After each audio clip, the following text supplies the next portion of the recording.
Selamat berjumpa kembali dalam layanan audio Sahabat Seperjalanan. Hari ini adalah hari Sabtu 11 Mei 2024. Tema renungan saat teduh kita dengan judul Anakku yang Sah. Firman Tuhan terambil dalam 1 Timotius pasal 1 ayat yang pertama sampai dan kedua. Dari Paulus, Rasul Yesus Kristus menurut perintah Allah Juru Selamat kita, dan Kristus Yesus dasar pengharapan kita. Kepada Timotius, anakku yang sah di dalam iman, kasih karunia rahmat dan damai sejahtera dari Allah Bapa dan Kristus Yesus Tuhan kita menyertai engkau. Mari kita berdoa. Bapa yang di dalam surga, kami bersyukur kami memiliki keluarga yang sah antara orang tua, anak, dan hubungan keluarga yang lainnya. Namun kami akan belajar tentang hubungan keluarga di dalam iman. Dalam nama Tuhan Yesus kami berdoa, amin. Shalom sahabat seperjalanannya dikasih Tuhan, anakku yang sah. Pernah kita mengalami, mendengar, bahkan mungkin ada anggota keluarga kita di mana setelah melahirkan anak, anaknya tertukar di tempat persalinan karena satu dan lain hal. Lalu kemudian kita baru sadar kemudian hari setelah lewat 1 tahun, 2 tahun, mengapa anak itu berbeda dengan kita. Setelah tes DNA di kedokteran, ternyata memang dia itu bukan anak kita. Maka kita akan mengatakan dia bukan anak sah kita. Namun karena prosesnya adalah sudah terjadi sedemikian rupa, mau tidak mau kita membesarkan anak yang sebetulnya kita tidak terlalu harapkan. Yang kita harapkan bahwa anak itu adalah anak kita sendiri. Ada unsur kecewa, tapi tidak mungkin anak karena unsur kemanusiaan sudah ada di dalam lingkungan kita.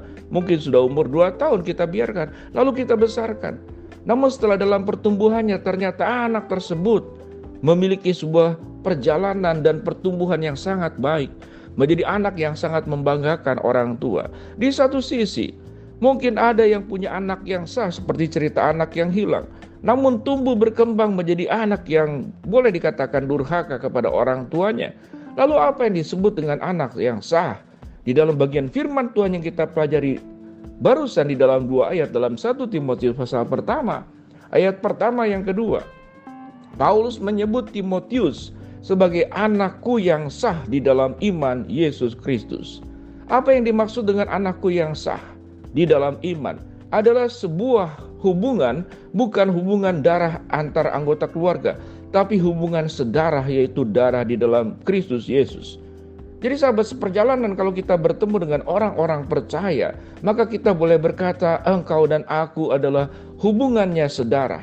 Sedarah dengan siapa? Sedarah di dalam pengampunan yang diberikan oleh Kristus Yesus, keselamatan oleh bilur-bilurnya, oleh tetes-tetes darahnya, kita menjadi satu keluarga, yaitu keluarga sedarah di dalam darah Yesus Kristus. Sahabat seperjalanan, anakku yang sah.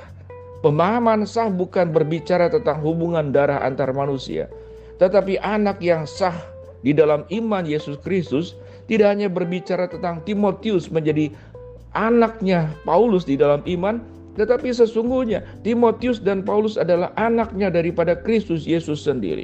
Anak-anak Allah yang diberikan tugas. Tentu Paulus yang lebih dahulu menjadi rasul, menjadi penginjil, menjadi pemberita kebenaran. Lalu kemudian merekrut sedemikian banyak teman-teman yang baru, pengikut-pengikut yang baru, termasuk Timotius. Dia yang diberikan tugas oleh Paulus untuk mengembalakan jemaat di Efesus, bahkan di sekelilingnya. Jadi tugasnya itu sedemikian luar biasa. Kemudian di dalam surat yang ditulis oleh Paulus kepada Timotius, anakku yang sah di dalam Kristus Yesus. Lalu dikatakan, dalam iman, kasih karunia, rahmat, damai sejahtera dari Allah, Bapa kita dan Kristus Yesus Tuhan kita menyertai engkau. Paulus punya tugas mengabarkan Injil, dan Paulus juga punya tugas untuk mencetak pemuritan kepada murid-murid baru yang akan meneruskan seluruh perjalanan panggilan yang sudah Tuhan titipkan kepada dirinya. Lalu panggilan Allah itu juga menjadi tugas Paulus disampaikan kepada murid-murid yang baru, kepada rasul-rasul yang baru, kepada orang-orang baru, pemberita-pemberita Injil yang baru, pemberita-pemberita kebenaran, anakku yang sah di dalam iman. Kita tahu dengan jelas bahwa tugas Timotius bukanlah tugas yang mudah. Karena Timotius itu dikuatkan oleh Paulus untuk melakukan tugas penggembalaan di gereja Efesus. Catatan kita melihat dalam surat Timotius bagaimana mengangkat para penilik jemaat berbicara tentang kepemimpinan di dalam gereja. Bagaimana seorang pemimpin itu menjadi orang yang mudah diajar, tidak cacat, suami dari satu istri, mampu menahan diri, bijaksana, sopan, bisa memberikan tumpangan, cakap mengajar, dan mau hidup berjerih lelah, berjuang sebagai bentuk daripada pertandingan iman. Sahabat seperjalanan, berbicara tentang anak yang sah, mari kita berbicara bahwa sesuatu kehidupan yang sah berarti ada unsur benarnya. Sesuatu kehidupan yang sah di dalam Kristus berarti ada unsur ketaatan, kesetiaan, mengikuti apa yang dilakukan oleh Kristus menjadi teladan yang harus kita teruskan. Ketika Yesus menjadi pribadi yang mengasihi dan berkorban, kita menjadi pribadi yang dipanggil untuk bisa mengasihi dan berkorban. Ketika Kristus menjadi pribadi yang berjuang sampai kepada titik akhir dengan setia, maka kita pun menjadi pribadi yang dipanggil untuk berjuang sampai kepada titik akhir juga dengan setia. Dengan demikian, tentang anakku yang sah, kita menjadi punya saudara sedemikian banyak di seluruh muka bumi ini, bahwa kita satu saudara, menjadi satu saudara sedarah, yaitu darah Kristus Yesus yang menyatukan kita. Namun tidak hanya kita menjadi anak-anak Tuhan yang diselamatkan, yang ditebus, tapi menjadi anak-anak Tuhan yang tidak hanya menerima anugerah, tapi anugerah keselamatan itu mengubah kehidupan kita. Sebagaimana catatan dalam Rasul Paulus, kita tidak hanya punya predikat sebagai anak-anak Kristus, tapi kita juga harus menjadi orang-orang yang hidup di dalam Kristus. Apa orang-orang contohnya yang hidup dalam Kristus?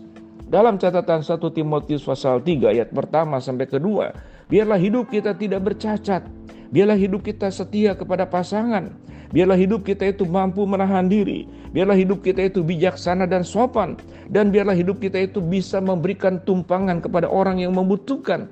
Kita pun menjadi orang yang cakap mengajar, tidak hanya lewat lisan kita, tapi kehidupan kita pun menjadi pelajaran yang dipelajari oleh orang lain, yang dicontoh oleh orang lain. Biarlah kita menjadi orang yang hidup mau berjuang, berjerih lelah untuk semua tugas kehidupan dengan versinya masing-masing, panggilannya masing-masing.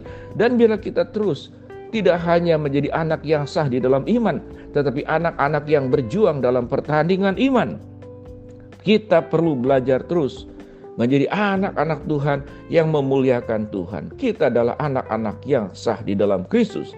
Kita adalah anak-anak yang sudah ditebus di dalam Kristus. Dan kita dipanggil bagaimana kehidupan kita mencerminkan kehidupan Kristus di dalam seluruh unsur kehidupan kita. Dari perkataan kita, dari cara kita mengelola emosi, menjadi orang yang mampu mengendalikan, tidak mudah marah, menjadi orang yang pengampun, tidak mudah membenci, menjadi orang yang kemudian mampu menjaga sudut pandang tatkala menilai orang lain, tidak menjadi orang yang suka mengkritik dan menghakimi, namun menjadi orang yang suka memberikan tumpangan, menjadi orang yang bermurah hati dalam berbagi, menjadi orang yang bijaksana dan sopan dalam kehidupan, dan menjadi orang yang semakin hari semakin serupa dengan Kristus. Maka di dalam kondisi seperti itulah Tuhan dimuliakan lewat kehidupan kita, dan Tuhan dimuliakan lewat seluruh tingkah laku keseharian yang kita lakukan. Ingatlah, kita adalah anak yang sah dalam diri Kristus Yesus. Oleh darahnya kita diselamatkan, ditebus, dan oleh darahnya juga kita dipanggil untuk mau berkorban sampai titik darah penghabisan dalam pertandingan iman mengikuti Kristus. Mari kita berdoa. Bapa dalam surga, terima kasih buat kebenaran firman Allah yang kami pelajari. Hamba-Mu berdoa buat sahabat seperjalanan yang sedang sakit, Tuhan jamah dan sembuhkan. Sahabat seperjalanan yang sedang menghadapi masalah, Tuhan bukakan jalan.